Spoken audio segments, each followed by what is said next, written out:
हरे कृष्णा। तो इस श्लोक का अर्थ हमारे साथ साथ बोलिए।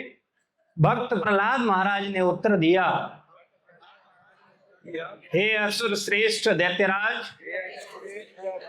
जहां तक मैंने अपने गुरु से सीखा है, ऐसा कोई व्यक्ति जिसने क्षणिक देह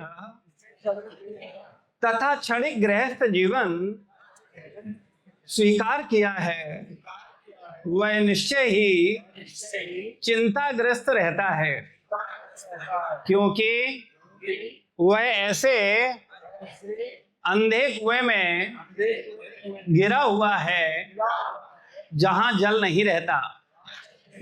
केवल कष्ट ही कष्ट मिलते हैं।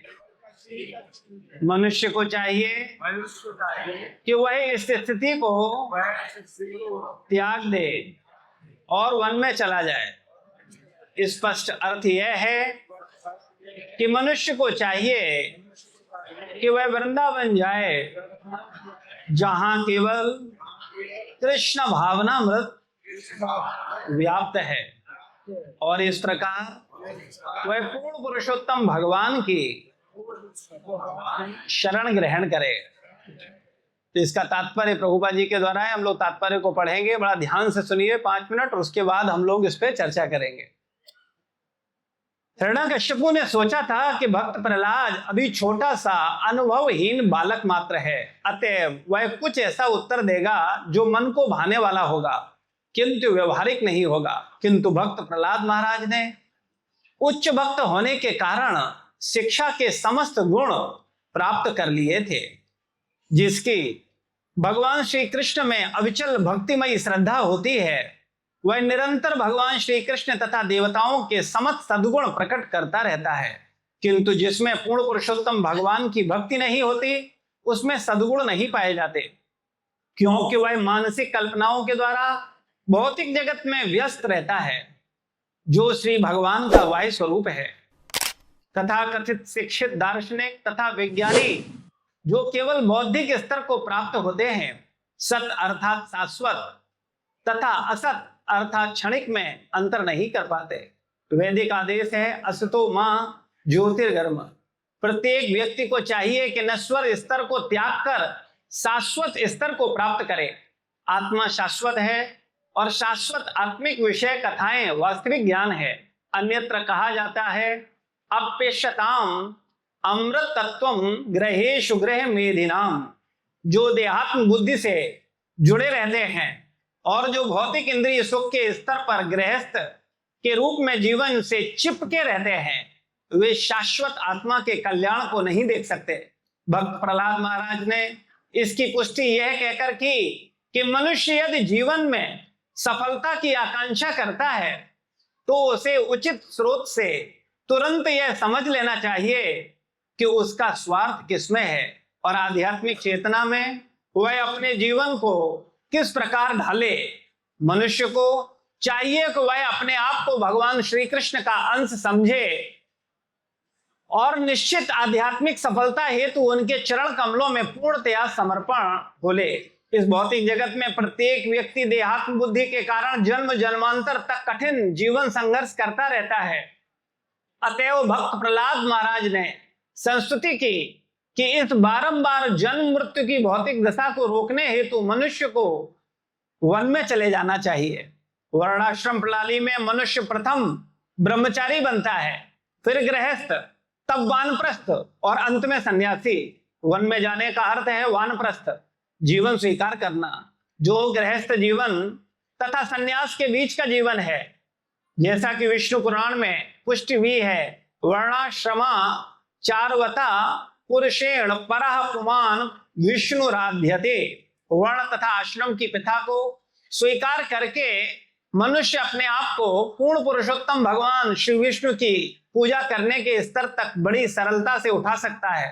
अन्यथा यदि वह देहात्म बुद्धि में रहता जाता है, तो वह इसी भौतिक जगत में सड़ता रहता है और उसका जीवन व्यर्थ हो जाता है। समाज में ब्राह्मण, क्षत्रिय, वैश्य तथा शूद्र की श्रेणियां होनी चाहिए और आध्यात्मिक उन्नति हेतु मनुष्य को क्रमशः ब्रह्मचारी, गृहस्थ, वानप्रस्थ तथा संन्यास के रूप में विकास करना चाहिए।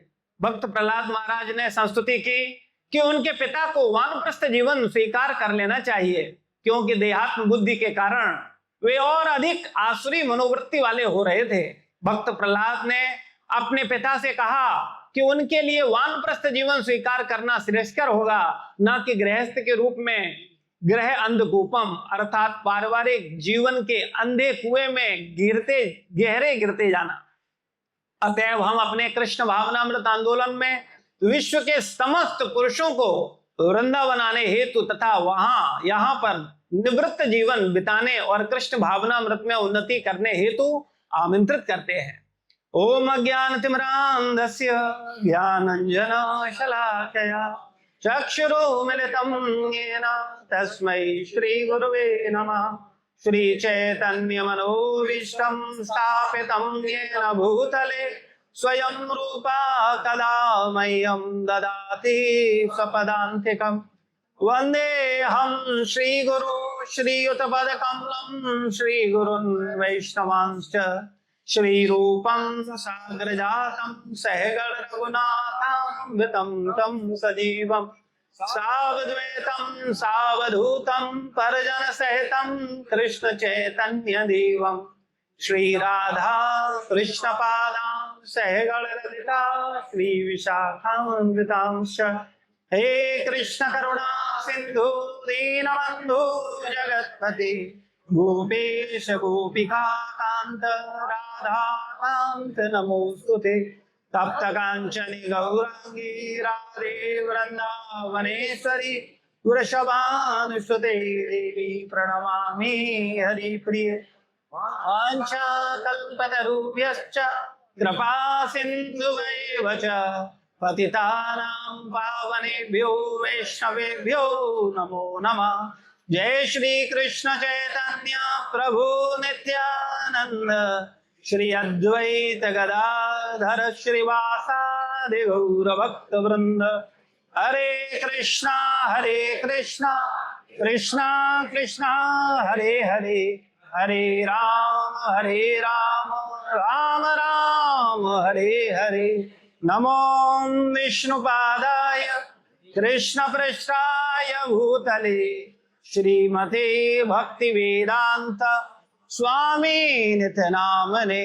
नामस्ते सारस्वत देवी गौरवाणी प्रचारणे निर्विशेष शून्यवादी पाश्चात्य देशतारिणे।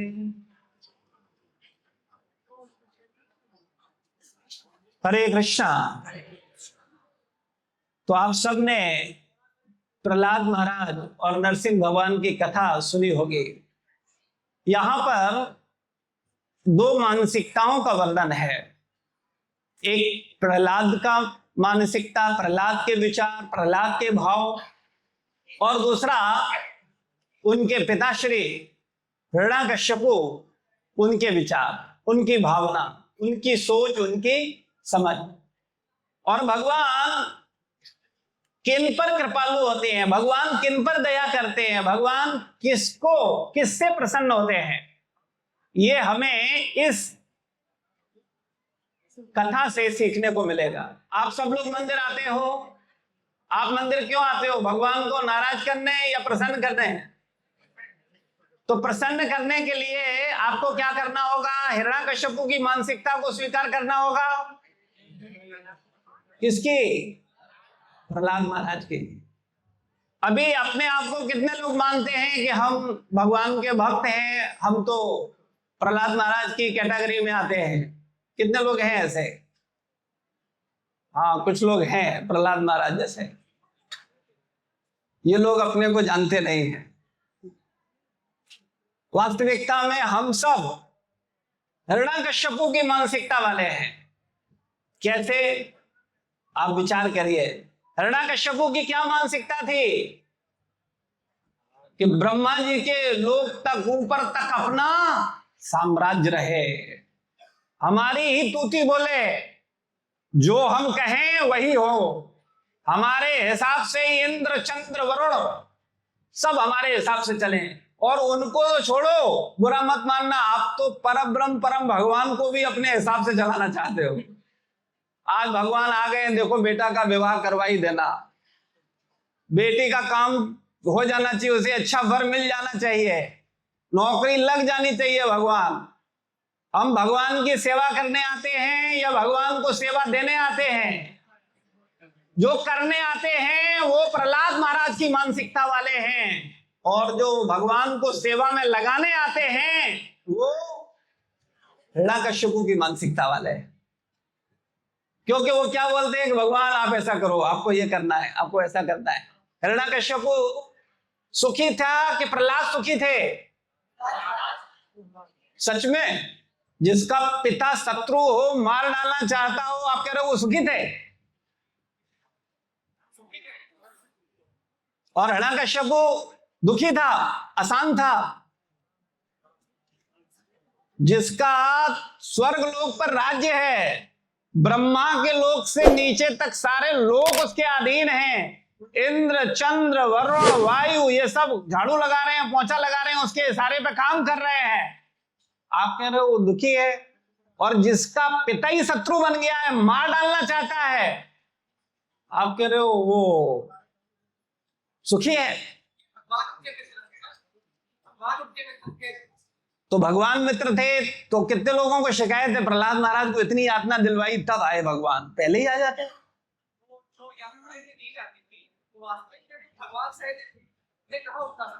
हम सब लोगों को इन लीलाओं को थोड़ा डीप मनन करना चाहिए। वास्तविकता में प्रहलाद महाराज भगवान के भक्त हैं, उन्हें भगवान को प्रसन्न करने के लिए उन्हें सब करना, उनको कुछ नहीं चाहिए। और हिरण्यकश्यप को कितना भी कुछ मिल जाए फिर भी वो तृप्त होने वाला नहीं है। हम सब लोगों की स्थिति कैसी है? कितना भी मिल जाए फिर भी हम तृप्त, जो जहां है वहां संतुष्ट है नहीं है। झोली माला पहनने से, तिलक लगाने से हम प्रहलाद नहीं बन जाते। प्रहलाद बनने के लिए हमें बहुत ईमानदारी से अपने शुद्ध हृदय को टटोलना होगा कि हमारी भावना क्या है, हमारी मानसिकता क्या है। हम सब लोगों को समझना होगा कि किस भावना में आनंद है। हम आपको पहले भी, जो लोग रेगुलर सत्संग करते हैं वो लोग समझते हैं, भगवान ही आनंद है, आनंद ही भगवान है, इनमें कोई अंतर नहीं है। पर्यायवाची शब्द है, आनंद ही भगवान है, भगवान ही आनंद है। तो आनंद किसको मिला? प्रहलाद को कि हिरण्यकश्यप को? प्रहलाद को। और अशांति किसे मिली? सुख किसे मिला?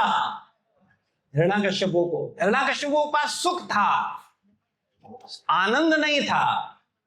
आनंद केवल भगवान के भक्तों को मिलता है, चाहे उनके जीवन में कितनी ही विपरीत परिस्थिति बनी रहे। हम सबके जीवन में विपरीत परिस्थिति है कि नहीं है? कोई भी व्यक्ति अपनी स्थिति से संतुष्ट है? कोई व्यक्ति अपने घर परिवार में बड़ा सुखी है, बड़ा संतुष्ट है, अपनी अर्निंग से संतुष्ट है, अपनी मानसिकता से संतुष्ट है? क्यों नहीं है? क्योंकि हम समझते नहीं हैं कि हमें अपने विचारों पर काम करना है। हमको प्रहलाद महाराज सुनना अच्छा लगता है, लेकिन मानसिकता हम सब रखते हैं हिरण्यकश्यप वाली। और अगर हमारी मानसिकता हिरण्यकश्यप वाली होगी तो हमें फिर संसार के सुख दुख और अशांति ही मिलेगी, आनंद के अधिकारी हम नहीं हैं। हम सबको देखना चाहिए कि प्रहलाद महाराज भगवान के महान भक्त हैं। आपको थोड़ी इस कथा में ले चलते हैं। हिरण्याक्ष और हिरण्यकश्यप दोनों भाई हैं। जब उसके भाई का विष्णु वध कर देते हैं, नारायण वध कर देते हैं, तब क्या होता है? हिरण्यकश्यप बहुत क्रोधित होता है कि मैं अपने भाई का बदला लूंगा। बराह के रूप में नारायण आते हैं और उसके भाई का वध करते हैं। तो हिरण्यकश्यप की मां बहुत दुखी होती है, रो रही होती है। जो हिरण्याक्ष की पत्नी है, बच्चे हैं, परिवार के लोग हैं, वो बड़े दुखी होते हैं। तो हिरण्यकश्यप बड़ा सुंदर उपदेश देता है। आप उसको पढ़ेंगे तो आप कहेंगे ये तो तत्वदर्शी है, आत्मज्ञानी है। बोलता है कि अरे शरीर का अंत होता है, आत्मा तो अजर अमर है, आत्मा तो सदा से है और सदा रहेगी, है ना?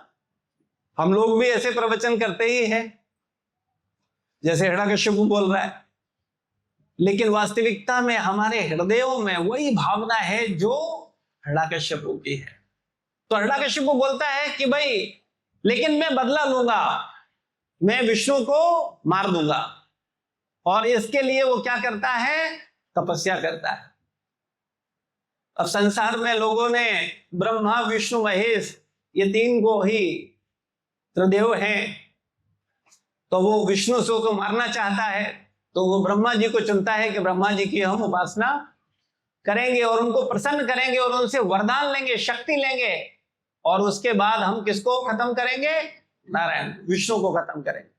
और इस भावना से वो बड़ी कठोर तपस्या करता है। हम लोग भी बड़ी कठोर तपस्या करते हैं, लेकिन तपस्या का लक्ष्य क्या है इस पे हमें जरूर विचार कर। तपस्या का अर्थ क्या है पहले ये समझिए। तपस्या का मतलब होता है स्वेच्छा से कष्ट उठाना अपने लक्ष्य प्राप्ति के लिए। अब वो तपस्या तमोगुणी, रजोगुणी, सतोगुणी तीन प्रकार की होती है। हम सब कहीं ना कहीं कष्ट उठाते हैं कि नहीं उठाते हैं? एक दुकान में दुकानदार बैठा रहता है दिन भर, कष्ट उठाता है कि नहीं उठाता?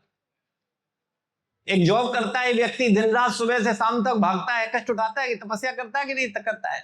लेकिन उसका उद्देश्य क्या है? तो हिरण्यकश्यप तपस्या करता है, ब्रह्मा जी प्रसन्न होते हैं, ब्रह्मा जी आके कहते हैं कि वरदान मांग लो। और हिरण्यकश्यप बोलता है कि मुझे वरदान चाहिए कि मैं अमर हो जाऊं, मुझे कोई मार नहीं सके, क्योंकि उसका भाई मर चुका था तो उसे मृत्यु का बड़ा भय था। और उसको लगा कि अगर मैं अमर हो जाऊंगा तब तो मैं विष्णु को मार ही डालूंगा। और इस भावना के साथ वो तपस्या करता है। लेकिन ब्रह्मा जी बोलते हैं कि जब मैं ही अमर नहीं हूं तो मैं तुम्हें अमर होने का वरदान कैसे दे दूं? तो कुछ और मांग लो। तो अभी तो वो तपस्या ही इसलिए किया था कि वो अमर हो जाए। तो अभी हिरण्यकश्यप को थोड़ी देर सोचने लगा क्या मांगना चाहिए, तो पूरा दिमाग लगाता है और बोलता है कि ठीक है, अगर आप अमरता का वरदान नहीं दे सकते तो मैं मांग रहा हूं कि मुझे दिन में रात में न कोई रात में मार सके, न कोई दिन में मार सके, न कोई अस्त्र मार सके, न कोई शस्त्र मार सके, न मनुष्य मार सके, न पशु मार सके। इस सृष्टि में उत्पन्न हुआ कोई भी जीव मुझे मार ना सके। इन 12 महीनों में मेरी कोई हत्या ना कर सके। तो हिरण्यकश्यप पूरा दिमाग लगाता है कि किसी भी तरह से मैं क्या हो जाऊं? अमर हो जाऊं। और वो पूरी प्लानिंग के साथ प्रार्थना करता है। और ब्रह्मा जी सोचते हैं कि इसने तो सब कुछ मांग लिया और तो अमर ही हो गया है। ब्रह्मा जी बोलते अच्छा ठीक है, तथास्तु, ये तो सब दे सकते हैं। और उसके बाद क्या करता है? अभी उसके बाद शक्ति आ गई है, अभी शक्ति का क्या करता है? दुरुपयोग करता है। जब भी किसी आसुरी स्वभाव वाले व्यक्ति पर, गलत मानसिकता वाले व्यक्ति को शक्ति प्राप्त होती है तो वो शक्ति का क्या करता है? दुरुपयोग करता है, दूसरों को कष्ट पहुंचाता है और अपनी इंद्रियों को सुख पहुंचाता है। ये आसुरी मानसिकता का प्रमाण है। और जो भक्त होता है वो क्या करता है? उस शक्ति से दूसरों को हित करता है, दूसरों का लाभ करता है, स्वयं चाहे कष्ट उठा ले लेकिन वो दूसरों के लिए करता है। तो यहां आप देखते हो कि जैसे ही हिरण्यकश्यप को शक्ति मिलती है, हिरण्यकश्यप सबको स्वर्ग लोक जीत लेता है, सारे लोगों पर अपना अधिकार कर लेता है, सबको बंदी बना लेता है, सबको अपनी सेवा में लगा देता है। और इंद्र, चंद्र, वरुण इन सबको बिना गलती के डांटता रहता है। और ऐसे भौएं टेढ़ी करता था तो ये सब थरथराने लगते थे देवता। तो आप विचार करिए कि आप लोग तो एक मकान चाहते हो, 4-6 मकान चाहते हो, थोड़ा प्लॉट चाहते हो, और आपको लगता है ये सब हो जाएगा तो हम सुखी हो जाएंगे, आनंद में हो जाएंगे। और उसके पास क्या था? ब्रह्मा जी से नीचे के सारे लोग थे। हम लोग बड़ी गलत मानसिकता के शिकार रहते हैं कि मुझे ये मिल जाएगा तो सुखी हो जाऊंगा, वो मिल जाएगा तो सुखी हो जाऊंगा, ऐसा हो जाएगा तो सुखी हो जाऊंगा। लेकिन आप सबने अनुभव किया है अपने जीवन में कि जो जो मिलता गया उसकी वैल्यू खत्म होती गई। जब तक नहीं मिला तब तक ये लगता था इसी में सुख है, ये मिलेगा तब मजा आ जाएगा, तब मुझे बहुत आनंद आएगा। लेकिन जीवन में जो जो मिलता गया उसका कीमत समझ में आता गया कि इसमें कहीं कुछ नहीं है। जब आप लोगों का नौकरी नहीं लगा था तो आप लोग दुखी थे कि नहीं थे? और जिनका नहीं लगा है उनकी हृदय की भावना देखो जरा, दिन रात सोचते हैं किसी तरह से मेरी नौकरी लग जाए, किसी तरह से। और नौकरी क्यों लग जाए? बोले फिर अच्छा सा विवाह हो जाए और हम जीवन के सुखों को लेंगे। लेकिन उन मूर्खों को नहीं पता है कि जिनकी नौकरी लग गई है और जिनके विवाह हो गए हैं वो सुखी हैं क्या? ये विचार नहीं करते। बस एक भेड़ चाल में, जो भेड़ें होती है ना, भेड़ चाल में भागे जा रही हैं, भागे जा रही हैं, भागे जा रही हैं, बिना विचार किए कुछ भी। और हमको लगता है यही जीवन है, बस मनुष्य शरीर मिला है नौकरी करने के लिए। दुर्लभम मानुषम जन्म, बड़े भाग मानुष तन पावा। किस लिए? बोले ज्यादा से ज्यादा पैसा जमा करने के लिए, जिससे हम खूब मजा करेंगे। और जिन्होंने बहुत जमा कर रखा है, जमाखोरी से, काला बाजारी से, भ्रष्टाचार से, उनके जीवन में जाके देख लो। कई बार जब इनकम टैक्स का रेट पड़ता है तो पता चलता है दीवालों में गड्डियां छिनी हुई हैं, सोने के बिस्किट लगे हुए हैं, लेकिन बेचारे की पतलून फिर भी गीली हो रही है। होता है कि नहीं होता? इतना धन होने के बावजूद भी दुखी होता है कि सुखी होता है? लेकिन फिर भी वो मूर्ख विचार नहीं करता है कि वास्तविक सुख है कहां, असली सुख कहां है। उसको लगता है कि नहीं, ये भौतिक जगत में हम होंगे कामयाब, एक दिन हम जरूर सुखी हो जाएंगे। लेकिन वो दिन मर जाता है, व्यक्ति उसके जीवन में आता नहीं है। ये संसार का सुख दुख तो मिलता रहता है, लेकिन जो असली आनंद है, जो असली सुख है, जो वास्तविक सुख है, वो नहीं मिलता। वो मिलता है प्रहलाद महाराज जैसी भावना रखने वाले लोगों को। तो हिरण्यकश्यपु का राज्य हो जाता है, उसके संतान होते हैं, 4 पुत्र होते हैं, जिनमें सबसे छोटे होते हैं प्रहलाद महाराज। और प्रहलाद महाराज भगवान के महान भक्त हैं। हिरण्यकश्यपु के गुरु हैं शुक्राचार्य, उनके पुत्र हैं संड और अमर्क। वो भौतिक शिक्षा देते हैं, भूगोल, हिस्ट्री, फिजिक्स, केमिस्ट्री, आईआईटी की तैयारी करवाते हैं। और वो बोलते हैं कि जाओ हमारे बेटे को ले जाओ, इसको भी थोड़ा आईआईटी मेडिकल का तैयारी कराओ, देखो किस लाइन में जा सकता है ये। तो उसको लाते हैं और उसको प्रहलाद महाराज को सिखाते हैं वो, और वो बड़ी जल्दी सुनते हैं और सीख लेते हैं। लेकिन वो कहते हैं इस शिक्षा में कोई आनंद नहीं है। तो हिरण्यकश्यपु बोलता है कि अभी काफी समय से प्रहलाद महाराज का ट्रेनिंग हो रहा है, सन नंबर को जरा आओ, हम देखना चाहते हैं हमारे पुत्र ने क्या सीखा है। तो अपनी गोद में बिठाता है, कुछ काटता है और बोलता है बेटा तुमने क्या सीखा? तो प्रहलाद महाराज यही 5वां श्लोक बोलते हैं कि क्या सीखा। आप लोग फिर से बोलिए, फिर हम लोग इसे समझेंगे। क्या बोलते हैं?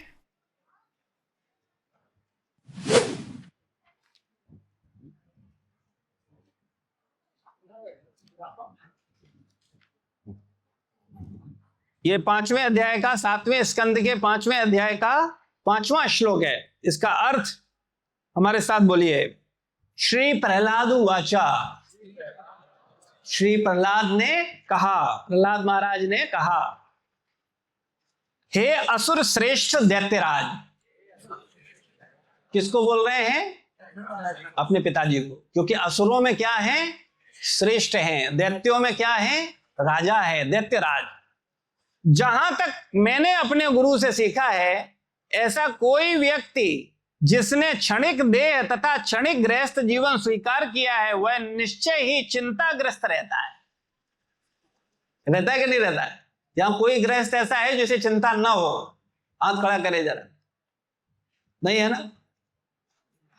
तो हम लोग कौन से हैं? प्रहलाद महाराज हैं कि हिरण्यकश्यपु है? हाँ, अभी एहसास हो रहा है आप लोगों को।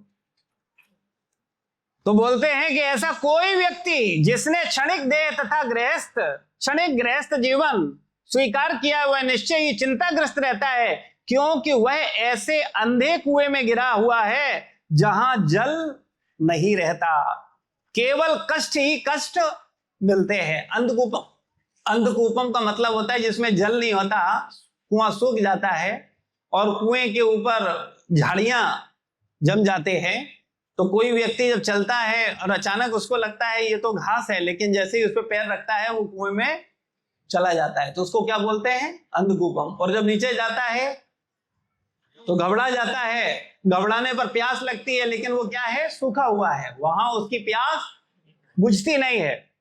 मनुष्य को चाहिए कि वह इस स्थिति को त्याग दे और वन में चला जाए। वन जाने का मतलब क्या है? भौतिक आसक्तियों से निकल जाए। स्पष्ट अर्थ यह है कि मनुष्य को चाहिए कि वह वृंदावन जाए, जहां केवल कृष्ण भावनामृत व्याप्त है, और इस प्रकार वह पूर्ण पुरुषोत्तम भगवान की शरण ग्रहण करे। तो वो क्या बोलते हैं कि संसार में कोई फायदा नहीं है, आप तो इतने बड़े राजा हैं, इतने लोगों को जीत लिया है, लेकिन फिर भी गृहस्थ आश्रम में हैं, आपके 4 पुत्र हैं, पत्नी हैं, सब कुछ है, लेकिन फिर भी आप कैसे हैं? अशांत है, दुखी है। तो क्या बोल रहे हैं? बोले ये सब छोड़ो और भगवान का भजन करने चले जाओ। तो हिरण्यकश्यपु को क्या आता है? बहुत क्रोध आ जाता है, गुस्से में बोलता है सनवर्क को, क्या तुमने यही सिखाया है? मैंने तुम्हें यही सिखाने के लिए भेजा था अपने पुत्र को। तो सनवर्क बोलते हैं नहीं नहीं, ये तो इसने मैंने सिखाया नहीं, ये कहां से सीखा? और प्रहलाद महाराज को समझा बुझा के ले जाते हैं कि चलो अब की बार मैं अच्छे से समझाऊंगा इनको और उनको अच्छे से टीचिंग दूंगा। और प्रहलाद महाराज फिर जब उन्हें कोई शिक्षा दी जाती तो वो उसको ले लेते, लेकिन वो हमेशा आध्यात्मिक शिक्षा को महत्व देते। वो भौतिक फिजिक्स केमिस्ट्री हिस्ट्री को महत्व नहीं देते, वो गीता भागवत और रामायण को महत्व देते। हम लोग किसे महत्व देते हैं? भौतिक शिक्षा को क्या आध्यात्मिक शिक्षा को? तो हम लोग कौन है? हिरण्यकश्यपु। प्रहलाद होते तो गीता पढ़ रहे होते, भागवत पढ़, क्या है गीता में, क्या है भागवत में, क्या है रामायण में। हमको लगता ही तो सब फालतू की चीज है। हम लोग पूरा ध्यान देते हैं भौतिक विषय पर। भौतिक सब्जेक्ट को लोग 8-8 घंटे पढ़ते हैं, 10-10 घंटे पढ़ते हैं। एक व्यक्ति मुझे बता रहा था कि मैं आईएएस की तैयारी कर रहा हूं, एक बालक, मैं 18 घंटे पढ़ता हूं। अब आप सोचो 18 घंटे, 24 में 18 घंटे, तपस्या नहीं है क्या ये? लेकिन ये तपस्या क्या प्राप्त करने के लिए है? एक संसार का पद। कितने साल के लिए? 25-30 साल के लिए। इससे ज्यादा है भाई, 25-30 साल तक तो उम्र ही हो जाता है उसका तैयारी करते करते। और उसके बाद अगर पास हो गया, 18 घंटे पास करने वाले, पढ़ाई करने वाले सारे सेलेक्ट हो जाते हैं? नहीं होते। लेकिन इतनी कठोर तपस्या करते हैं लोग, लेकिन भगवान का भजन नहीं करते, गीता नहीं पढ़ते। बोले ये तब पढ़ेंगे जब दांत गिर जाएंगे, आंखों से अंधे हो जाएंगे, जब किसी काम के नहीं रहेंगे, फिर गीता ही पढ़ना है और क्या करना है। ऐसी मानसिकता हम सनातन धर्मियों ने अपनी बना रखी है, और हमने अपनी तो बनाई है, अपने बच्चों की भी यही भावना बना रहे हैं कि तुम भी केवल और केवल सनवर्क जैसी शिक्षा प्राप्त करो और भौतिक जगत में राज्य करो। और मेरी बड़ी इच्छा है कि अगर तुम्हारा हिरण्यकश्यपु जैसा राज्य हो जाए तो मैं समझूंगी या समझूंगा कि मेरा पुत्र सफल हो गया है। क्या सोचते हैं आप? आपका बच्चा तीनों लोकों पे राज्य करे, आप ऐसा सोचते हो? कि आप सोचते हो कि आपका बेटा एकांत में बैठ के भगवान का भजन करे, हरे कृष्ण कृष्ण कृष्ण हरे हरे, हरे राम राम राम हरे हरे? बताइए कितने लोग हैं जो सोचते हैं कि उनका बेटा भजन करे? देखो भाई, इन लोगों को फोटो खींच लो, इनके बच्चों को ब्रह्मचारी बना दो।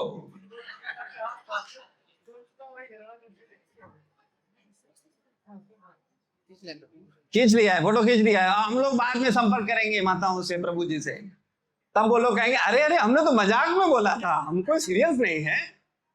आप लोग ब्रह्मचारी बनो, आप भक्ति करो, आप मंदिर में सेवा करो, आपको जो करना है तो करो। हम थोड़े, हमको तो आईआईटी करना है, हमको तो ये करना है, हमको तो वो करना है।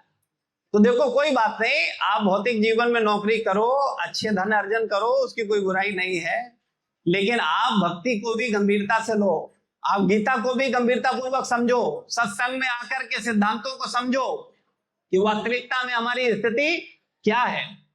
तो प्रहलाद महाराज जब ऐसा देते हैं तो वो बहुत नाराज हो जाता है, फिर से समझाते हैं और फिर लेकर के आते हैं फिर हिरण्यकश्यप पूछते हैं कि बेटा तुमने क्या सीखा? तो अब की बार प्रहलाद महाराज नवधा भक्ति का उपदेश दे देते हैं। श्रवणम कीर्तनम विष्णु स्मरणम पाद सेवनम अर्चनम वंदनम दास्यम साक्ष्यम आत्मनिवेदनम। अभी तो हिरण्यकश्यप को गुस्सा आता है और उठा करके फेंक दो, मार दो इसे।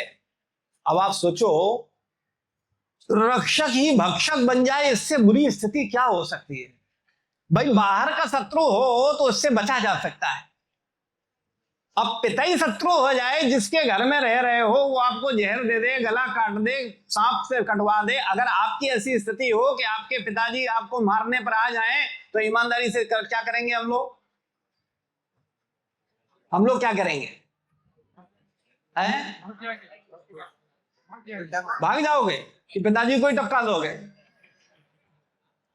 ईमानदारी से बताओ, कितने लोग भाग जाएंगे? भागने वाले कम लोग होंगे। बोले यहाँ कुछ भी, क्योंकि भाई मंदिर में है, अभी अच्छे लोगों का वातावरण है, अभी ऐसा बोल नहीं सकते। अरे पिताजी अगर एक शब्द डांटते हैं तो उसका उधार जवाब तो आजकल की जनरेशन रख नहीं रही है, और अगर मारने को आ जाए तो उड़ा ही देंगे। लेकिन प्रहलाद महाराज कभी ऊंचे स्वर में बात नहीं की अपने पिताजी को, और बिल्कुल विचलित नहीं है। क्यों विचलित नहीं है? क्योंकि वो भगवान के असली भक्त हैं, हम जैसे नकली भक्त नहीं हैं। प्रहलाद महाराज असली भक्त हैं, उनके ऊपर कोई प्रभाव नहीं है, क्योंकि उन्हें भगवान पर पूर्ण विश्वास है। आप में से कितने लोगों को भगवान पे विश्वास है? ईमानदारी से हाथ खड़ा करो। देखो सारे झूठे बैठे हैं ये। अगर तुम्हें विश्वास होता तो टेंशन नहीं होती, दो चीजें साथ साथ नहीं चलती हैं। अगर आपको यह विश्वास है कि भगवान आपके साथ हैं, अगर आपको यह विश्वास है कि भगवान आपका भला कर रहे हैं, तो आप परेशान रहोगे। लेकिन आप तो सब परेशान हो, आपको विश्वास भी है और आप परेशान भी हो, क्योंकि आपको पता ही नहीं है आपकी स्थिति क्या है, ये आपकी समस्या है। वास्तविकता में हम सब लोगों को समझना चाहिए कि मनुष्य जीवन हमको मिला है अपने विचारों को बदलने के लिए। यह सुविधा पशु शरीर में नहीं है। कोई कुत्ता बिल्ली चूहा चाहे कि मैं अपने विचारों में परिवर्तन करूंगा, क्या यह संभव है?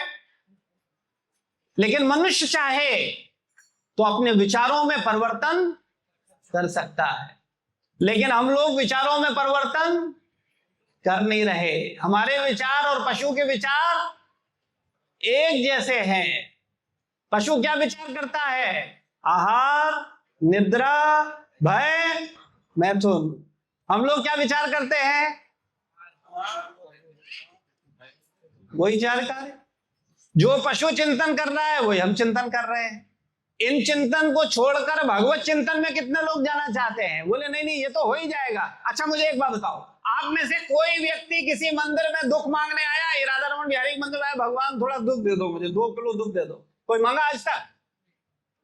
किसी व्यक्ति ने दुख के लिए कोई नौकरी करी, पढ़ाई करी, मेहनत करी, कोई पूजा पाठ दुख के लिए किया है आपने? फिर भी आता है कि नहीं आता है? आता है। क्यों आता है? आपने तो मांगा नहीं, आपने तो उसको करने के लिए कुछ किया नहीं, फिर ये दुख क्यों आता है? कभी विचार किया आपने? भाई आपने कभी दुख के लिए कोई योजना नहीं बनाई, कोई व्रत नहीं रखा, कोई उपासना नहीं करी, कोई साधना नहीं करी, किसी मंदिर में किसी गुरु से, किसी संत से, किसी बाबा से आपने ये नहीं कहा कि महाराज थोड़ा आशीर्वाद दो कि मेरे जीवन में भी दुख आ जाए। फिर भी आता है कि नहीं आता? तो जैसे दुख आता है वैसे ही सुख भी आता है। वो लोग गधे हैं जो सुख और दुख के लिए कार्य करते हैं, उनका पशुवत जीवन है। जो मनुष्य चेतना रखने वाले हैं वो आत्म साक्षात्कार के लिए प्रयास करते हैं। उन्हें मालूम है जो सुख मेरी किस्मत में है वो आएगा ही आएगा। घर पे लेटे लेटे आता है, अनुभव के आधार पे बता रहा हूं, ऐसे नहीं बोल रहा मैं। लेटे लेटे आता। कई बार लोग बोलते हैं, बोले अरे तुम करोगे नहीं तो थोड़ी मिल जाएगा, अपने आप थोड़ी होता है। नहीं, अगर आपने बो रखा है तो आप काटोगे, बिना मेहनत के काटोगे। जो आपको मिलना है वो मिलेगा। और अगर आपने कुछ अच्छा नहीं कर रखा है तो आप दिन रात मेहनत करते रहना, सफलता नहीं मिलेगी। तो कहने का तात्पर्य केवल इतना सा है कि हम लोगों को ये सुख और दुख में न फंस करके अपने आत्म की चिंता करनी चाहिए, क्योंकि मैं कभी भी ये शरीर छोड़ सकता हूं, और ये शरीर छोड़ूंगा तो फिर मुझे पुनः जन्म मिलेगा और बार बार जन्म मृत्यु जरा व्याधि में मैं घूमता रहूंगा। तो हम लोगों को बहुत सावधान होकर के गंभीरता पूर्वक प्रहलाद महाराज की तरह क्या करना चाहिए, भक्ति करनी चाहिए और पूरी शक्ति लगानी चाहिए भगवान को प्रसन्न करने के लिए, ना कि संसार के सुख अर्जित करने के लिए। और मैं आपको एक चीज बताऊं कि ये दुख आपके पास आता कहां से है, इसका भी उत्तर दे देता हूं। आप लोग दुख नहीं चाहते हो, लेकिन सुख तो चाहते हो कि नहीं चाहते हो? तो जो सुख है उसकी पीठ ही दुख है। जैसे एक सिक्का होता है हेड और टेल। आप कहो मुझे टेल वाला सिक्का चाहिए, टेल वाला सिक्का चाहिए, टेल वाला सिक्का चाहिए, तो हेड आएगा कि नहीं आएगा? अगर टेल है तो हेड, रात है तो दिन, अगर सुख है तो दुख। इस संसार में जो जो तुम्हें सुख दे रहा है वही वही तुम्हें दुख दे रहा है कि नहीं दे रहा है? सोच लो। पति सुख देता है तो पति दुख देता है कि नहीं देता है? माताएं बड़े जोर से कह रही, बोले हाँ देता है, देता है। पत्नी सुख देती है तो दुख देती है कि नहीं? बच्चे सुख देते हैं तो बच्चे दुख देते हैं कि नहीं? नौकरी सुख देती है तो नौकरी दुख देती है कि नहीं? धन सुख देता है तो धन दुख देता है कि नहीं? तो आज के बाद से आप लोग सुख मांगना बंद कर दो, दुख आना बंद हो जाएगा। कोई तैयार है? बोले ऐसे कैसे चलेगा?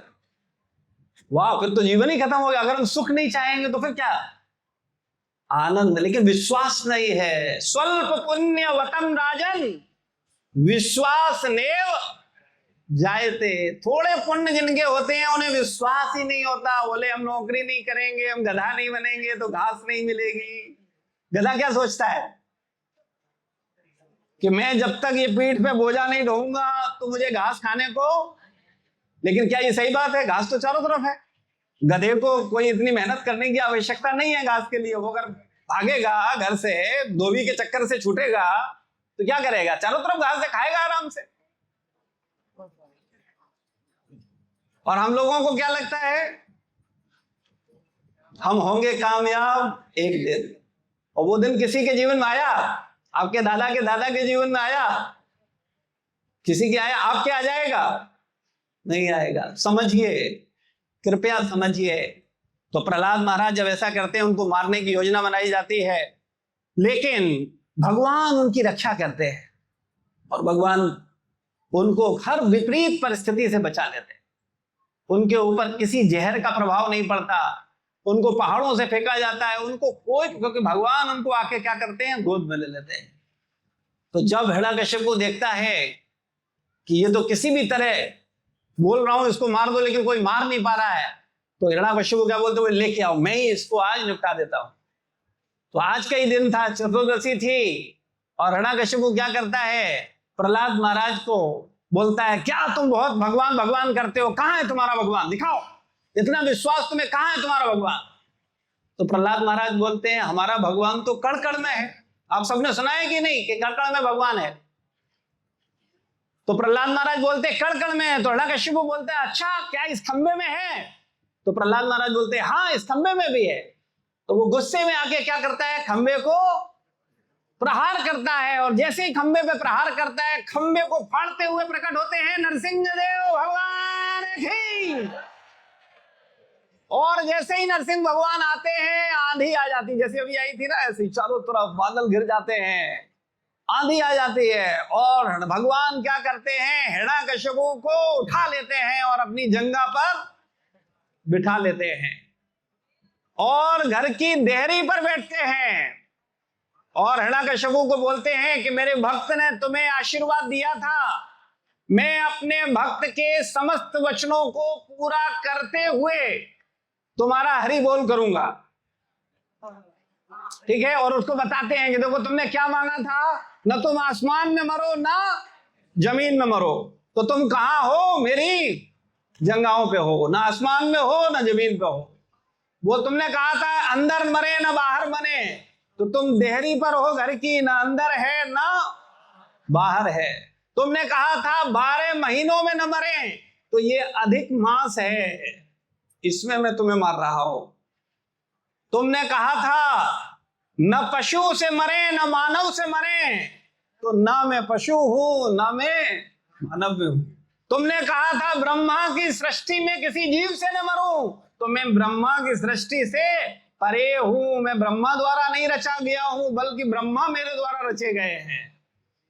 तो नरसिंह देव आकर के बताते हैं और बोलते हैं ना मैं तुम्हें अस्त्र से मारूंगा ना तुम्हें शस्त्र से मारूंगा, तुम्हारे लिए तो हमारे छोटे छोटे नेल्स ही काफी हैं।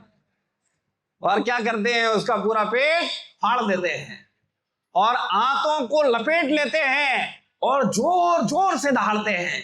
उनकी दहाड़ देख करके सब घबरा जाते हैं। यहां तक कि शिव ब्रह्मा आदि आदि देवता आते हैं, उनकी पत्नी लक्ष्मी भी आती हैं, वो भी उनके क्रोध से घबरा जाते हैं। सभी बोलते हैं एक दूसरे को, ब्रह्मा जी बोलते हैं शिव जी को आप जाइए, शिव जी बोलते हैं भाई देखो हमको डिस्टर्ब मत करो, इतना गुस्सा है भगवान को, ठाकुर जी को, अभी मैं बिल्कुल नहीं जा सकता ऐसी सिचुएशन में।